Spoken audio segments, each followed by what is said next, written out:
desperate single mother gave her last few dollars to a grieving stranger for a Thanksgiving pie, unaware he was the city's most powerful CEO looking for a reason to live again. Dad. She can't even afford a turkey for her child. The rain hammered down on the thin windowpane like 1,000 desperate fists, relentless and wild.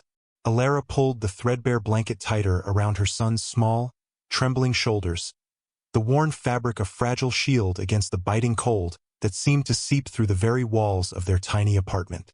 He was asleep. The relentless hammering of the rain continued, a sound that echoed the pounding in her own chest, a frantic rhythm of fear and exhaustion. The air in the room was heavy and still, carrying the scent of damp and the faint, sweet smell of the medicine Liam needed to breathe. A single, flickering lamp in the corner cast long, dancing shadows that made the small space feel cavernous and empty, a hollowed-out shell of a home. Every corner held a memory of a life that had slowly splintered, piece by painful piece, leaving only the raw, undeniable reality of their struggle. Her gaze drifted from Liam's pale, innocent face to the stark white envelope pinned to the door. The paper was crisp, official, and utterly unforgiving. It was a final notice of eviction, a formal declaration that their world was about to be shattered completely. Her heart thudded with a dull, heavy ache, a sensation she had come to know as intimately as her own breath. She was so tired. The weariness was a physical weight, pressing down on her, making her bones feel brittle and her spirit fragile. For weeks, she had been searching for work, any work, after being unjustly fired from her job as a cleaner at a sterile, downtown office building. Her former boss, a woman with eyes as cold and polished as the marble floors, had accused her of theft, a cruel and baseless lie that had cost Alara not just her income, but her reference, her dignity. Now, with Thanksgiving just 2 days away, their cupboards were nearly bare, containing little more than a half-empty box of crackers and a jar of peanut butter. The vibrant, festive energy that filled the city felt like a world away, a golden glow from a life she could only watch from the outside, through a pane of rain-streaked glass. She had failed. The thought was a sharp, physical pain, a tightening in her chest that made it hard to draw a full breath. She had failed her son. Liam, with his quiet strength and unwavering trust, deserved so much more than this constant, gnawing uncertainty. He deserved warmth and laughter and the simple, sacred joy of a holiday meal. He deserved a mother who wasn't haunted by the perpetual fear of tomorrow. She gently brushed a stray strand of hair from his forehead, his skin cool to the touch. A quiet resolve settled over her, a familiar feeling that always rose from the depths of her despair. She would not let this break her. She would find a way. She always did. Clenching her fists, she stood up, her movements slow and deliberate. She walked over to the small ceramic jar on the kitchen counter, the one where she kept any spare change. Her hands trembled as she emptied its contents onto the worn wooden surface. A small collection of coins gleamed dully under the flickering light. She counted them carefully, her lips moving silently. $4.62. It was everything they had left in the world. It wasn't enough for rent, not enough for medicine, not enough for anything substantial. But it was enough, perhaps, for a small treat. A single cupcake or a small carton of ice cream. Something to bring a fleeting smile to Liam's face, a momentary spark of light in their encroaching darkness. It was a desperate, foolish hope, but it was all she had. She pulled on her thin, soaked coat, the fabric clinging unpleasantly to her skin. The soft click of the door closing behind her echoed in the sterile silence of the hallway. The cold hit her instantly, seeping into her bones. She was alone. The grocery store was an assault on the senses, a chaotic symphony of bright lights, cheerful music, and the overwhelming abundance of food. Piles of gleaming apples, mountains of golden brown turkeys, and aisles overflowing with festive treats created a landscape of plenty that felt both magical and cruel. Alara moved through the aisles like a ghost, invisible to the bustling families filling their carts with laughter and holiday cheer, her own small purpose feeling impossibly fragile amidst their joy. She clutched the few dollars in her pocket, the coins cold and hard against her palm, a stark reminder of her limitations. She was looking for the bakery section, hoping for a single, discounted pastry, when a quiet scene near the checkout lane caught her eye. A man stood there, his shoulders slumped in a posture of profound defeat.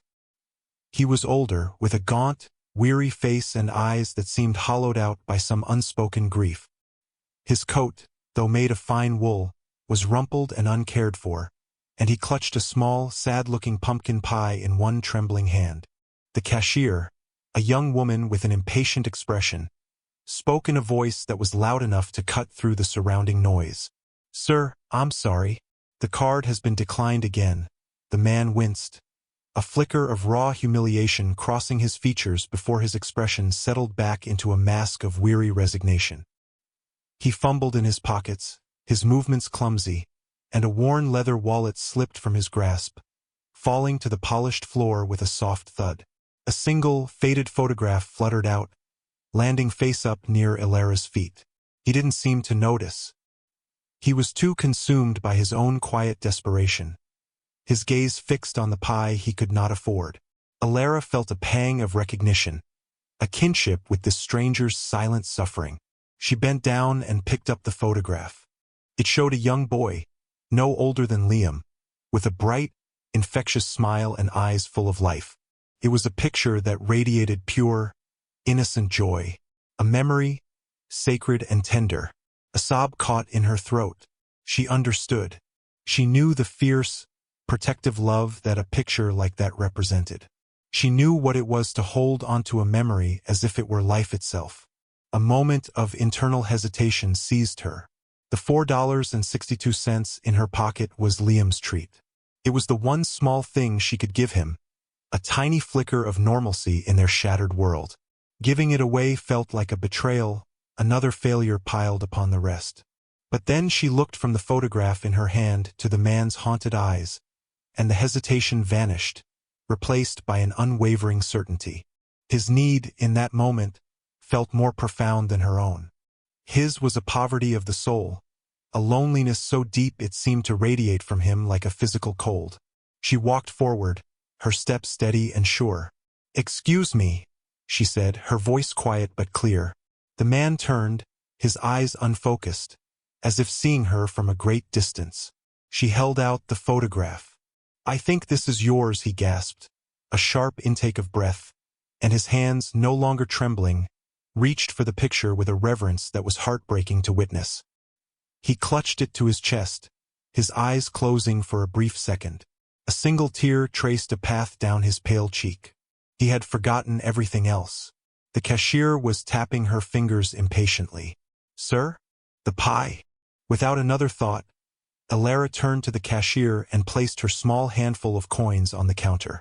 "I'll pay for it," she said, her voice barely a whisper. The coins clattered softly, a small, insignificant sound in the bustling store. The cashier counted them with a sigh, her expression a mixture of pity and annoyance. It was just enough. The man's eyes snapped open, wide with disbelief. He stared at Ilara, then at the pie the cashier was now placing in a bag, then back at Ilara. He seemed utterly stunned, as if he couldn't process what had just happened. You didn't have to do that," he stammered, his voice cracked and raw. "Everyone deserves a little sweetness," Ilara replied, offering him a small, sincere smile. She handed him the bag. For a long moment, he just stood there, looking at her, his gaze intense and searching. It felt as if he were seeing not just her, but into her, recognizing the quiet dignity in her worn coat and the immense strength behind her weary eyes. He didn't know it yet, but this moment would change everything. A profound, seismic shift was occurring deep within his soul, a reawakening of something he thought had died long ago. He opened his mouth to say something more, to ask her name, to thank her properly, but the words wouldn't come. He was speechless. Ilara simply nodded, her part in this small drama complete, and turned to leave. She walked away, melting back into the crowd, leaving him standing there alone, holding a cheap pumpkin pie and a priceless photograph. He was left in stunned silence. The walk home was a journey through a world that had suddenly lost all its color. The biting cold seemed sharper now, the pounding rain more desolate. Alara's hands were empty, her pockets were empty, and her heart felt like a hollow, aching space in her chest. The brief connection with the stranger in the store had faded, replaced by the stark reality of her own failure. She had given away Liam's small joy, and for what? A fleeting moment of shared humanity with a man she would never see again. The guilt was a heavy weight, settling deep in her bones. She pushed open the door to their apartment, the familiar scent of damp and medicine greeting her like an old, unwelcome friend. Liam was awake, sitting up in his makeshift bed on the sofa, his eyes bright with anticipation. "Mommy, did you get it?" he asked, his voice small and hopeful. The question splintered the fragile composure she had been holding together. Her breath hitched, and for a second, she couldn't speak. She forced a smile, a brittle thing that felt like it might crack her face in two. "Oh, sweetie," she began, her voice trembling slightly. "The store was all out of the good cupcakes. But I promise we'll do something special tomorrow. We'll make our own fun." Liam's face fell, the light in his eyes dimming. But he was a child accustomed to disappointment, and his resilience was a constant, quiet miracle. He nodded, a small, dignified gesture that broke his mother's heart. "Okay, Mommy," he said, his voice unwavering. "As long as we're together." She sat beside him, pulling him into a fierce embrace, burying her face in his hair to hide the tears that now streamed freely down her cheeks. The eviction notice on the door seemed to mock her, its crisp white edges a stark contrast to the worn, threadbare reality of their lives. Despair, cold and absolute, washed over her. She had nothing left to give. Meanwhile, in the back of a sleek, black car that cut silently through the rain-swept city streets, Julian Croft stared at the small pumpkin pie resting on the polished leather seat beside him.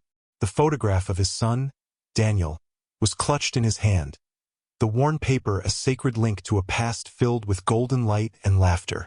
The woman's face was seared into his memory. Her gentle eyes, her sincere smile, the quiet dignity that clung to her like a second skin.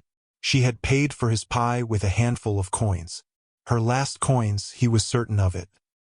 He had seen the truth of her sacrifice in the worn fabric of her coat and the weary lines around her eyes. She had nothing, and yet she had given him everything. For 5 years, since the day he had lost both Daniel and his wife, Amelia, in a tragic accident, Julian had been living in a heavy fog of grief. His vast fortune, his commanding presence in the boardroom, his stately mansion, it had all turned to ash in his mouth. He was a ghost haunting his own life, a man going through the motions, his heart a sterile, silent chamber. He had disguised himself today, wearing old clothes, wanting to feel the simple, anonymous pulse of the city, hoping to feel anything at all. And he had. He had felt the raw, unbearable sting of humiliation when his card was declined. A deliberate test he had set for himself, a way to punish himself for his own survival. And then he had felt her kindness. It was a kindness so pure, so selfless. It had struck him with the force of a physical blow. It was a light that had pierced through the dense fog of his grief, a warmth that had touched a part of his soul he thought had frozen solid forever. He had been so stunned, he had let her walk away. He didn't know her name. He didn't know where she lived. The realization hit him with a surge of panic. He could not let her vanish. He would not. He pulled out his phone, his fingers moving with a speed and purpose he hadn't felt in years. He dialed his personal assistant, a man accustomed to impossible requests at all hours. "Marcus," he said, his voice no longer cracked and raw but crisp and commanding. "I need you to find someone. She was at the downtown grocery mart on 5th and Main about 20 minutes ago. Check the security footage. I want her name, her address, everything you can find. This is your only priority." He paused, his gaze falling on the photograph of his smiling son. "She saved me, Marcus," he said, his voice thick with an unspoken emotion. "Now, I'm going to save her." He hung up. Total silence. The next morning, Thanksgiving Eve, began with the same relentless rain and the same gnawing dread. Alara woke with a start, the eviction notice on the door the first thing she saw, a constant looming threat. She had spent the night sleepless, her mind racing through impossible scenarios, each one ending in the same terrifying conclusion. They would be homeless. She was preparing a meager breakfast of dry crackers when a loud, firm knock echoed through the apartment. Her heart froze. It was the landlord, or worse, the sheriff. Her hands trembled as she opened the door a crack. A delivery man stood in the hallway, holding a massive cardboard box. He smiled kindly. "Delivery for Elara Vance." She stared at him, bewildered. I didn't order anything. It's already been paid for," he said, gesturing for her to open the door wider so he could bring the box inside. It was heavy, and when he set it on her floor, the smell of fresh food filled the small apartment. Her hands shook as she opened the flaps. Inside was a feast.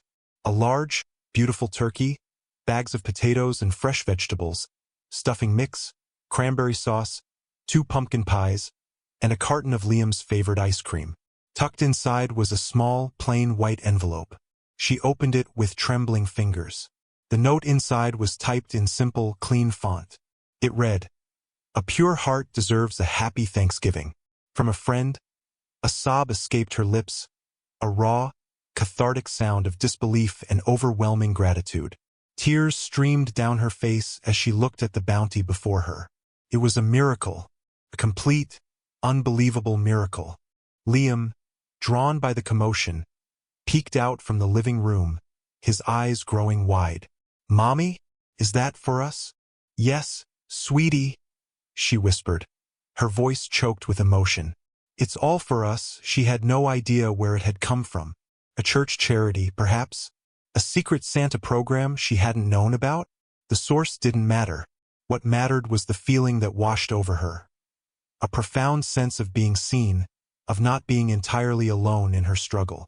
The gesture was an anchor in the storm, a sign that there was still goodness in the world. Later that day, another knock came. This time it was the landlord. Elara's heart plunged back into the depths of fear. She opened the door, bracing herself for the worst. But he wasn't angry. He looked confused. "Ms. Vance," he said, holding up a receipt. "I don't know who your mysterious benefactor is, but your rent has been paid in full for the next 6 months.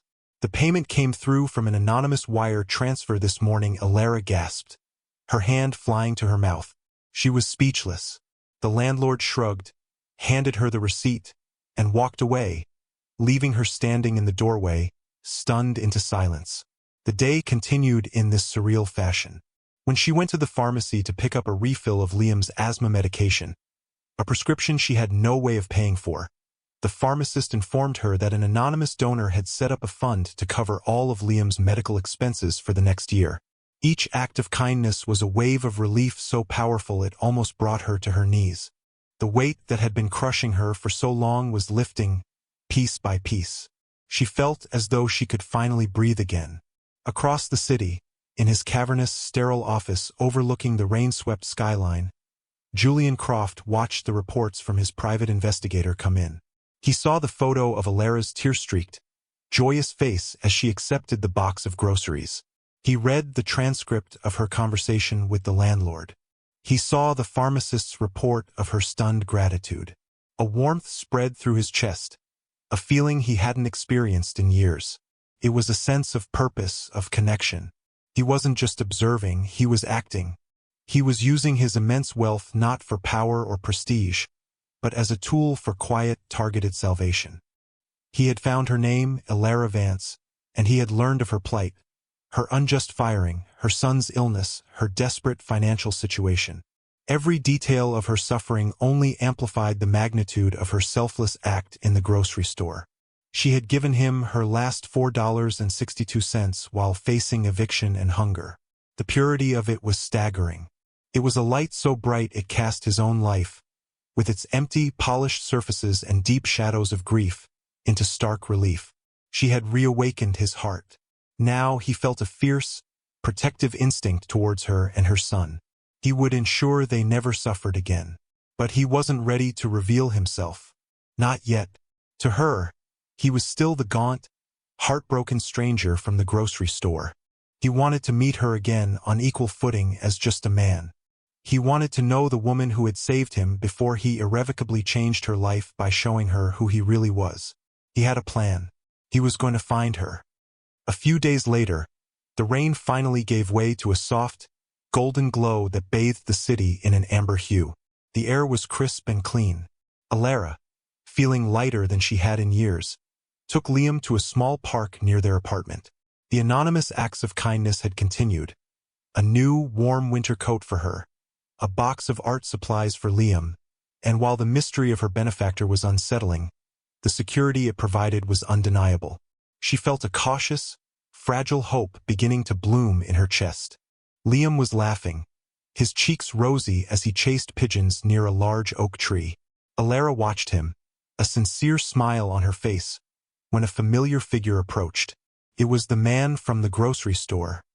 He was dressed simply, in a clean but unremarkable jacket and jeans, but the profound sadness in his eyes was the same. He looked healthier, less gaunt, but the aura of grief still clung to him. He stopped a few feet away, a hesitant, almost shy expression on his face. "Hello," he said, his voice quiet. I hope I'm not intruding. I was just walking by." Alara's heart gave a strange flutter. "No, not at all," she replied, her voice steady. "It's good to see you again. Are you feeling better?" He nodded, his gaze drifting to the faded photograph he held in his hand. "Yes, thanks to you." A comfortable silence settled between them. It wasn't awkward, but filled with a kind of unspoken understanding. They were two strangers bound by a single, shared moment of desperation and kindness. "My name is Julian," he said finally, extending a hand. "Alara," she replied, shaking it. His grip was warm and firm. They sat together on a park bench, watching Liam play. The conversation flowed easily, gently. He asked about Liam, and she found herself telling him about her son's illness, her struggles as a single parent, the constant fear that had been her companion for so long. She spoke of her husband, who had vanished when Liam's medical bills started piling up, leaving her to face the storm alone. She didn't know why she was confiding in this stranger, but he was an incredible listener. His eyes, unwavering and full of a deep, quiet empathy, made her feel seen in a way she hadn't felt in a very long time. There were no empty platitudes, no easy reassurances. He simply listened, his presence a calm, steady anchor. "You're very strong," he said when she finished, his voice thick with admiration. "I don't feel strong," she confessed with a weak chuckle. "I just keep going." For him, her gaze fell to the photograph in his hand. "And you?" she asked gently. "Who is he?" This was the moment, the confession. Julian's breath hitched, and for a second, the mask of calm faltered, revealing the raw, unbearable grief beneath. He stared at the picture, his thumb stroking the smiling face of his son. "His name was Daniel," he said, his voice cracking. "He was my son. He was 7-inch." He told her everything. He spoke of the car accident, a senseless, random tragedy on a sunny afternoon. He had been driving. Daniel and his wife, Amelia, had died instantly. He had walked away with only a few scratches. The guilt, he explained, was a physical thing, a constant weight he carried every day. He told her how his world had lost all meaning, how his vast home had become a silent, cavernous tomb filled with memories. He spoke of his profound loneliness, the sterile silence of a life without laughter, without love. That day in the store, he confessed, his voice a raw whisper, was the anniversary. 5 years. I hadn't eaten. I hadn't spoken to anyone. I was just wandering. Your kindness. It was the first light I had seen in a very long time. You reminded me that goodness still exists." Alara listened, her heart aching for him. She saw past the weary stranger and saw a man shattered by loss, a father grieving his child. Their tragedies were different, yet their pain was the same. It was the pain of absence, of a love that had nowhere to go. She didn't offer words of comfort. She knew how hollow they could sound. Instead, when he fell silent, his shoulders shaking with the effort of holding back his tears, She simply reached out and placed her hand gently on his arm. The contact was brief, a simple, empathetic gesture, but it was more powerful than any words could ever be. It was a recognition of his pain, a shared moment of human connection in the quiet of the park. They sat there for a long time, two wounded souls finding a strange, unexpected solace in each other's company, bound by a shared grief and a single, selfless act. A bond was being forged, deep and unspoken. He was her hidden savior, and she was his. Julian's company, Croft Enterprises, held an annual Thanksgiving charity gala, a lavish affair designed to raise funds for the city's homeless shelters. This year, Julian felt a renewed purpose for the event. He invited Alara and Liam as his special guests of honor. He still hadn't revealed his true identity, telling her only that he had a connection who could get them tickets to a nice holiday dinner. He wanted to give her a beautiful evening, a night where she could feel celebrated and cared for, without the weight of his fortune standing between them. Alara was hesitant at first, intimidated by the thought of such a grand event, but Julian's gentle insistence won her over. She wore her best dress, a simple but dignified navy blue frock that she had owned for years. It was clean and pressed, but next to the gleaming designer gowns and impeccable tuxedos that filled the ornate ballroom, she felt threadbare and out of place. The ballroom itself was a cavernous space, dripping with crystal chandeliers and polished marble. The air hummed with the quiet murmur of the city's elite, a world of power and wealth that was utterly foreign to her. Liam, clutching her hand, looked around with wide, innocent eyes, awestruck by the spectacle. Julian met them at the entrance, dressed in a simple, well-tailored suit that didn't scream wealth but exuded a quiet, commanding presence. He smiled warmly, his eyes finding hers in the crowd, and for a moment, Alara felt a sense of calm. With him, she didn't feel so alone. But the feeling was short-lived. A young woman approached them, her movements sharp and impatient. She was beautiful in a cold, brittle way, adorned in a glittering gown and dripping with diamonds. Her eyes, the same shade of steel gray as Julian's, swept over Alara with open disdain, her gaze lingering on the simple fabric of her dress. This was Victoria Croft, Julian's daughter. She was the personification of the cruelty and elitism he had come to despise. Raised in a world of privilege, she saw kindness as weakness and poverty as a personal failing. "Dad," she said, her voice sharp and laced with irritation, completely ignoring Alara. "What are you doing over here with the charity cases?" "Mr. Harrington is waiting to speak with you." Julian's expression tightened. "Victoria, this is Alara Vance and her son, Liam. They are my guests." Victoria let out a short, incredulous laugh. She looked Alara up and down again, a cruel smirk playing on her lips. The surrounding conversations began to die down as people turned to watch the unfolding scene. The room grew quiet. This was the moment, the public humiliation. The stage was set. "Your guests," Victoria scoffed, her voice rising so everyone could hear. She pointed a perfectly manicured finger at Alara. "Dad, she can't even afford a turkey for her child. I read the file on the special hardship cases you invited. This is the one, isn't it? The one you sent that ridiculous care package to? Why is she even here? This is an event for our donors, not a soup kitchen." The words hung in the air, sharp and venomous. A wave of heat washed over Alara's face. Every eye in the cavernous ballroom was on her. She felt stripped bare, her poverty and struggles laid out for public display. She wanted to shrink, to vanish, but she stood her ground, her chin held high, her hand tightening protectively on Liam's shoulder. She remained dignified, but the hurt in her eyes was a raw, visible wound. Liam buried his face in her side, trembling. The silence deepened. It was a heavy, suffocating thing. Victoria looked triumphant, pleased with the power her cruelty wielded. She had made her point.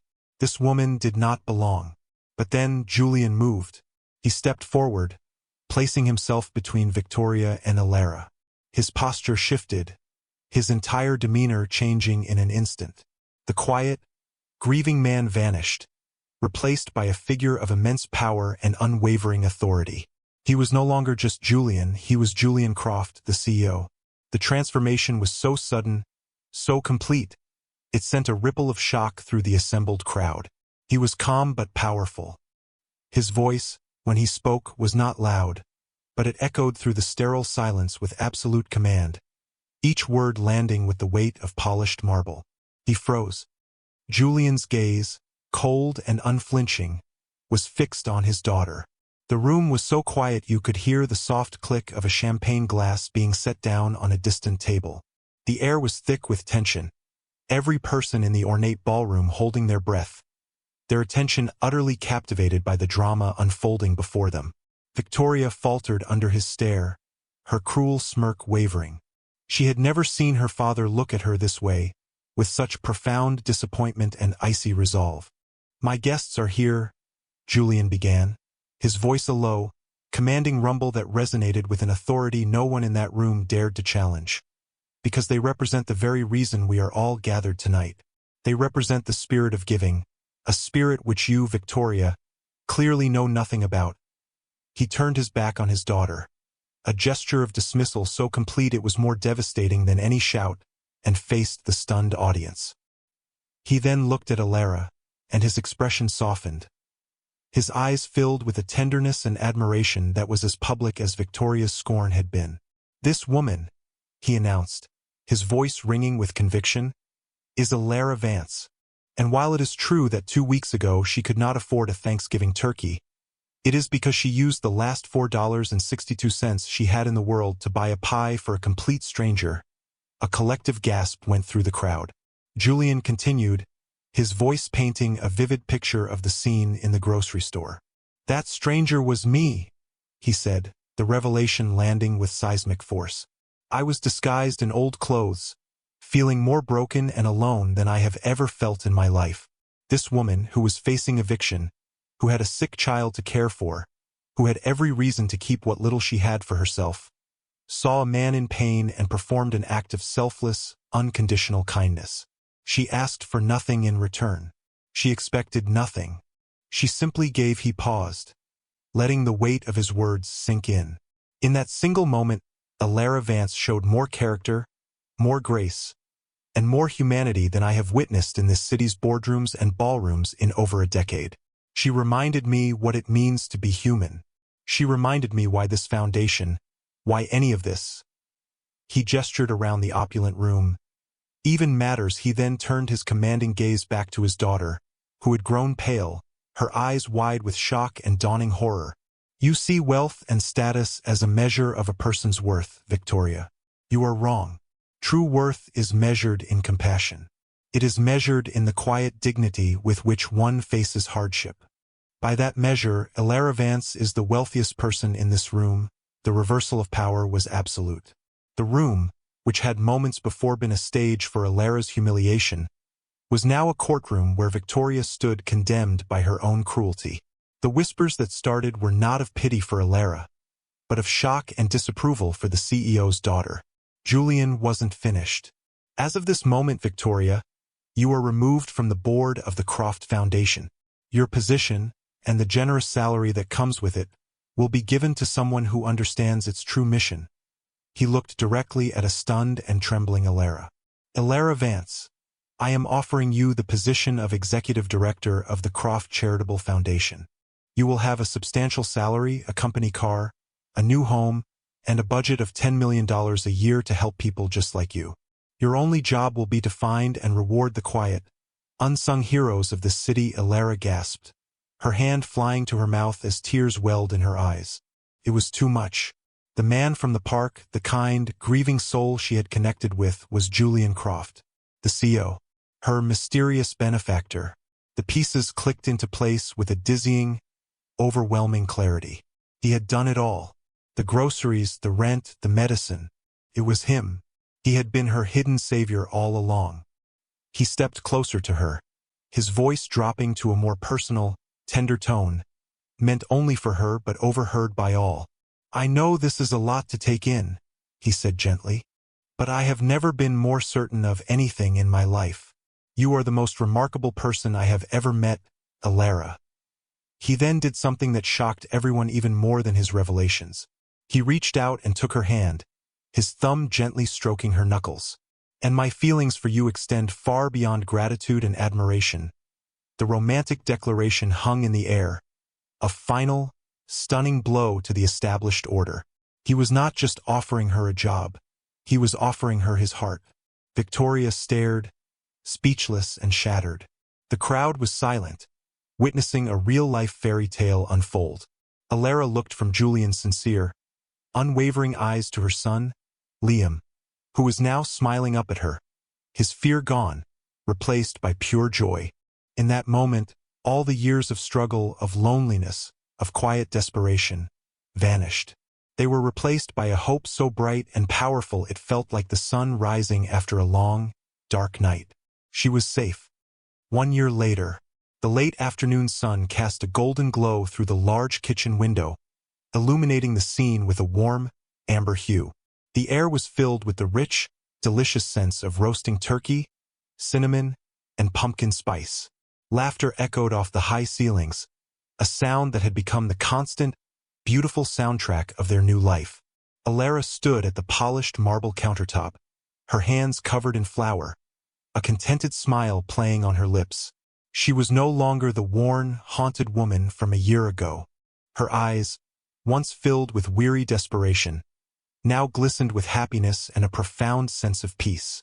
She wore a simple, elegant sweater, its soft fabric a world away from the threadbare coat she had once huddled in against the biting cold. Liam, now healthy and vibrant, his asthma a thing of the past thanks to the best medical care, sat at the large wooden kitchen table, carefully drawing a picture with a brand new set of colored pencils. He was drawing their family. A smiling woman, a tall, kind man, and a little boy holding a balloon, all standing in front of a beautiful, stately home under a bright yellow sun. Their home. Julian entered the kitchen, carrying a large bag of potatoes. He had changed too. The deep, hollow sadness was gone from his eyes, replaced by a steady, quiet joy. He was no longer a ghost haunting his own life. He was a man reborn, filled with love and purpose. He walked over to Alara, wrapping his arms around her waist from behind and resting his chin on her shoulder. He kissed her cheek, a tender, familiar gesture. "How is the world's most compassionate and effective foundation director doing?" he murmured, his voice full of warmth and pride. Alara leaned back against him, her heart swelling with a love so deep it still sometimes took her breath away. "She's doing wonderfully," she replied with a quiet chuckle. "But right now, she's more concerned about whether this turkey will be ready in time."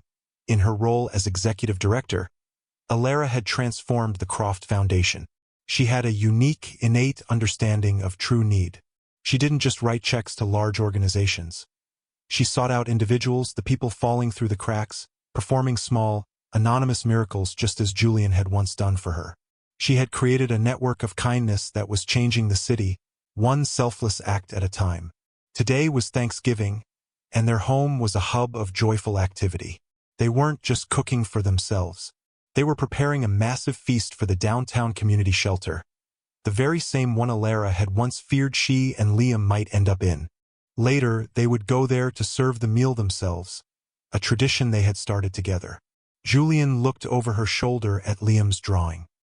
"He's getting so good," he said softly. "He's happy," Alara said, her voice thick with emotion. "He's safe.